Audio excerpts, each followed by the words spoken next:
Hello everyone. आज का topic है मिंटो मार्ले सुधार अधिनियम एवं मुस्लिम लीग की स्थापना, उसी पर चर्चा करूंगा। तो आइए देखा जाए कि ये जान लीजिए कि भारत में जब भी कोई अधिनियम आता था तो उसके पीछे पृष्ठभूमि रहती थी, अंग्रेजों की चालाकी रहती थी। और वह चालाकी क्या थी? तो वह चालाकी थी भारत में जो बंग भंग आंदोलन, अर्थात जब 1905 में लॉर्ड कर्जन ने बंगाल का विभाजन कर दिया और तब भारत में राष्ट्रवाद पनपता है, और वह राष्ट्रवाद पनपा था बंग भंग आंदोलन एवं स्वदेशी आंदोलन के माध्यम से। और इसी को दबाने के लिए, कुचलने के लिए मिंटो मार्ले सुधार अधिनियम आया था। और थोड़ा सा और देख लेते हैं कि जो यह इस आंदोलन को चलाने वाले लोग थे वो उदारवादी, जो 1885 से लेकर 1905 तक उनका रोल था, जिसमें दादा भाई नौरोजी, फिरोज शाह मेहता, दिनसा वाचा, अन्य, और उसी जो ये बंग भंग आंदोलन होता है और उसके तहत जो है स्वदेशी आंदोलन को जो उठाने वाले लोग थे, जो लाल वाल पाल थे, तो उन उदारवादियों को संतुष्ट करना इनका मन में इनके था। इसीलिए जो है इन्होंने ये मिंटो मार्ले सुधार अधिनियम लाया था। और उसके पहले हम थोड़ा सा आप लोगों को मुस्लिम लीग के बारे में भी बता देता हूं, और तब जो है मिंटो मार्ले सुधार अधिनियम बताता हूं। तो ये जो मुस्लिम लीग जो था, जिसकी स्थापना 1906 में हुई थी, यह भी मुस्लिम लीग को स्थापित कराने में अंग्रेजों का ही हाथ था।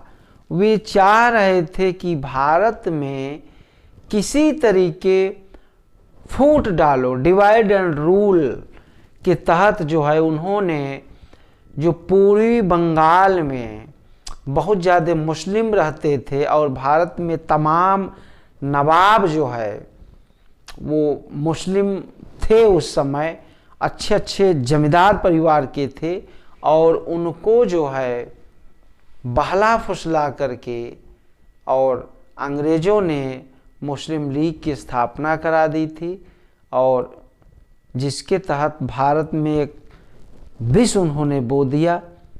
और उसको हम लोग देखते हैं कि मुस्लिम लीग की स्थापना अक्टूबर 1906 में जो है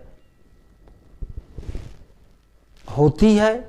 और इसको देखते हैं कि हम लोग मुस्लिम लीग की स्थापना अक्टूबर 1906 में, तो सबसे पहले जो है मुस्लिम प्रतिनिधि मंडल जिसकी अध्यक्षता या प्रतिनिधित्व उसमें आगे थे आगा खां, और यह प्रतिनिधि मंडल जो है वो शिमला में जा कर के तत्कालीन वायसराय का नाम था मिंटो द्वितीय, लॉर्ड मिंटो द्वितीय, वो शिमला में बैठता था, और वहाँ जाकर के प्रतिनिधि मंडल मुस्लिमों का वहाँ पे जाकर के मिंटो से मिलता है। और मिंटो से जो प्रतिनिधि मंडल मुस्लिम लीग मुस्लिम प्रतिनिधि मिलते हैं, तो मिंटो से मिलाने में मध्यस्थता जो करता है उसका नाम था आर्चबोल्ट। उस अंग्रेज का नाम था आर्चबोल्ट, और वह उस समय अलीगढ़ यूनिवर्सिटी का प्रिंसिपल था। अलीगढ़ यूनिवर्सिटी का प्रिंसिपल था, और अलीगढ़ यूनिवर्सिटी का प्रिंसिपल था। यह आर्चबोल्ट जो है मुस्लिम प्रतिनिधि मंडल को मिंटो द्वितीय से मिलवाता है, और तब जो है जब ये मिलवाता है तो मिंटो ने कहा कि आप लोग जो है इसका सम्मेलन दिसंबर के महीने में करें, इसलिए क्योंकि दिसंबर में सम्मेलन कांग्रेस का भी होता है और बहुत सारे मुस्लिम नेता जो है वो कांग्रेस में भाग लेते हैं, कांग्रेस के सम्मेलन में। तो जब आप दिसंबर में करेंगे तो वो लोग वहाँ न जा कर के मुस्लिम लीग में आएंगे और इसकी संख्या बढ़ेगी, इसकी संख्या बढ़ेगी। और पहला अधिवेशन जो हुआ था मुस्लिम लीग का, उसका अधिवेशन 30 दिसंबर 1906 को हुआ था। ये तो अक्टूबर 1906 में मुस्लिम प्रतिनिधि मंडल जाकर के मिलता है, आप लोग इसको ध्यान दे लें। लेकिन पहला अधिवेशन जो है 30 दिसंबर 1906 को पूर्वी बंगाल की राजधानी ढाका में, पूर्वी बंगाल की राजधानी ढाका में पहला अधिवेशन हुआ था। और उसकी अध्यक्षता कौन किए थे? तो उनका नाम था वकार उल मुल्क मुश्ताक हुसैन। वकार उल मुल्क मुश्ताक हुसैन पहले अध्यक्ष थे, और इसकी अधिवेशन का टाइम जो था 30 दिसंबर 1906 ढाका में। इसको आप लोग एकदम बिल्कुल कंफर्म कर लें, क्लियर कर लें, माइंड में रख लें, जिससे आपको कभी भूले नहीं। और मुस्लिम लीग का संविधान कब बना? कोई पार्टी जब बनती है तो उसका एक संविधान बनता है कि ये कार्य जो हम इस पार्टी के तहत हम करेंगे। तो इसका संविधान जो बनकर तैयार हुआ था वो 1907 में। अब यहाँ आप नोट करें कि इसकी अधिवेशन जो है इसका हो जाता 30 दिसंबर 1906 को, लेकिन उस समय इसका संविधान नहीं बना था। इसका मतलब जल्दी किया गया, कोई काम जो है बहुत जल्दी किया गया, इसीलिए 1907 में जो है इसका संविधान बनता है। और जब संविधान बन जाता है तब पहला अधिवेशन कब हुआ, यह कंपटीशन में पूछा गया है, इसको आप लोग ध्यान दे लें। तब पहला अधिवेशन 1908 में अमृतसर में, 1908 में अमृतसर में हुआ। और इसके अध्यक्ष कौन थे? आगा खां। ये क्या थे? अध्यक्ष थे, पहले अध्यक्ष। हाँ, एक बात और ध्यान दे लें कि हेडक्वार्टर जो है 1906 से 1910 तक मुस्लिम लीग का हेडक्वार्टर वो था अलीगढ़ में, और 1910 के बाद काफी समय तक जो है मुस्लिम लीग का हेडक्वार्टर लखनऊ था। मुस्लिम लीग का हेडक्वार्टर फिर लखनऊ बन जाता है। और यहाँ पर देखें कि इसका उद्देश्य क्या था। उद्देश्य क्या था? तो मुस्लिम लीग का पहला उद्देश्य था कि मुसलमानों को ब्रिटिश सरकार के प्रति निष्ठावान बनाना, क्योंकि अंग्रेज ही मुस्लिम लीग की स्थापना कराई थी। इसलिए उनका उद्देश्य क्या था कि मुसलमानों को अंग्रेजों के प्रति निष्ठावान बनाना। दूसरा, मुसलमानों के सामाजिक एवं राजनीतिक अधिकारों का, मुसलमानों के सामाजिक एवं राजनीतिक अधिकारों का संरक्षण। और तीसरा, सरकारी नौकरियों में भी मुस्लिमों के लिए सुरक्षा कवच बनाना, अर्थात सरकारी नौकरियों में भी उन्हें आरक्षण देना। यह इसका क्या था? उद्देश्य था। इसका उद्देश्य था। ये आप लोग देख लें। सरकारी नौकरियों में सुरक्षा उपलब्ध कराना। इसका हेडक्वार्टर 1906 से 1909 तक अलीगढ़ में और 10 से फिर जो है लखनऊ हो जाता। एक शाखा इसकी लंदन में खोली जाती है। ये IAS में क्वेश्चन पूछा गया है। तो एक शाखा इसकी 1908 में लंदन में खोली जाती है और उसकी अध्यक्षता अमीर अली, उसकी अध्यक्षता कौन करते हैं? अमीर अली। यह आपका हो गया मुस्लिम लीग। और मुस्लिम लीग में दो तरीके के मुस्लिम भारत में, एक तो राष्ट्रवादी मुस्लिम, एक मुस्लिम राष्ट्रवादी। अब राष्ट्रवादी मुस्लिम का मतलब ये हुआ कि पहले राष्ट्र है, पहले व्यक्ति राष्ट्र, मतलब पहले राष्ट्र है, दूसरे नंबर पर व्यक्ति मुसलमान है। अर्थात पहले उसका क्या है? पहले राष्ट्र है तब उसका धर्म है, यह राष्ट्रवादी मुस्लिम। और दूसरा है मुस्लिम राष्ट्रवादी, कि पहले वो मुस्लिम है और तब उसका जो है राष्ट्र, पहले उसका धर्म है तब वह राष्ट्र। दो तरीके के लोग हुए हैं। अब देखते हैं 1919 का अधिनियम, जिसे मिंटो मार्ले सुधार कहा गया। इसका वास्तविक नाम भारत शासन अधिनियम 1909, ये इसका असली नाम था।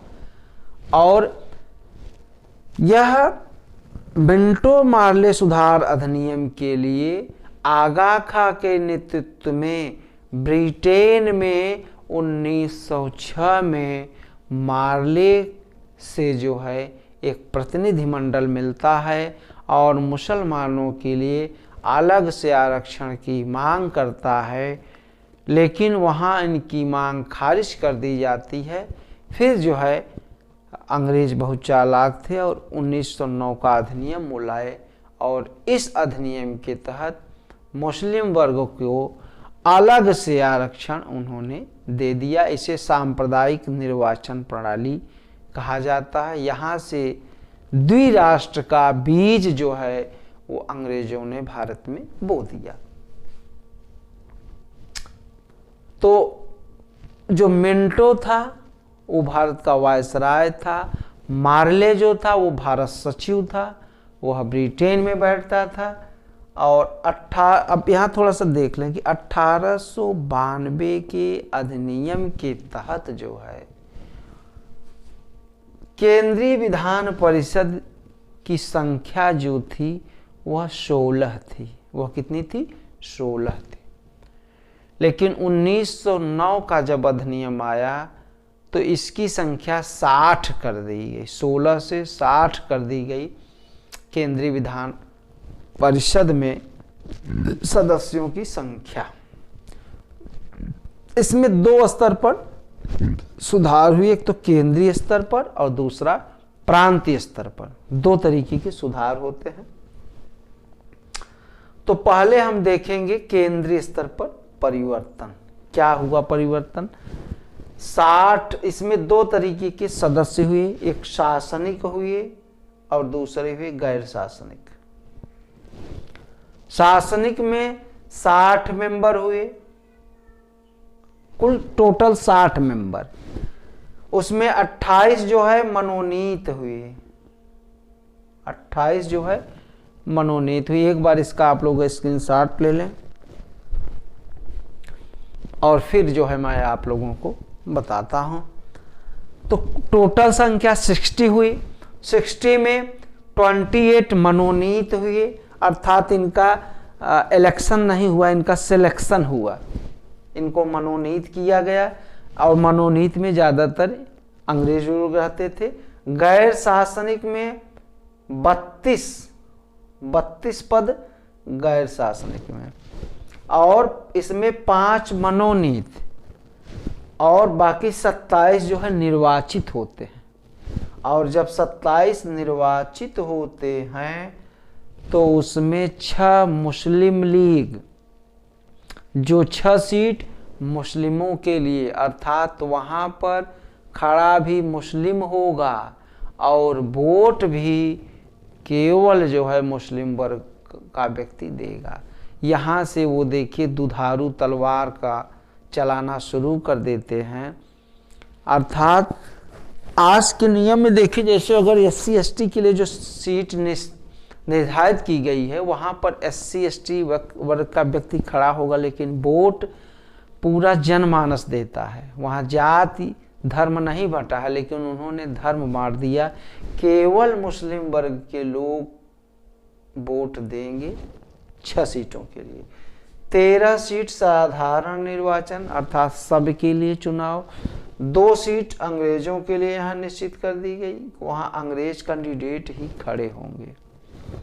यहाँ से भारत में द्विराष्ट्र का सिद्धांत अर्थात 2 राष्ट्र का बीज अंग्रेजों ने भारत में बो दिया और इससे भारत आज तक नहीं उबर पाया है और उबरना भी बड़ा मुश्किल है। हमेशा जो है कंट्रोवर्सी भारत पाकिस्तान का लगा रहता है। यह अंग्रेजों की एक कुटिल चाल थी और उस चाल में वो लोग सफल हुए। फिर यहाँ पर हम देखेंगे कि जो कार्यपालिका थी, केंद्रीय कार्यपालिका का मतलब जो हुआ ब्रिटिश सरकार। ब्रिटिश सरकार का मतलब क्या हुआ, एक वायसराय और 8 जो है उसकी कार्यकारिणी के मेंबर, 8 उसकी कार्यकारिणी के मेंबर। तो ये टोटल हो गए 8 1 9, अब पूरा टोटल 69 पद। कितना हुआ 69।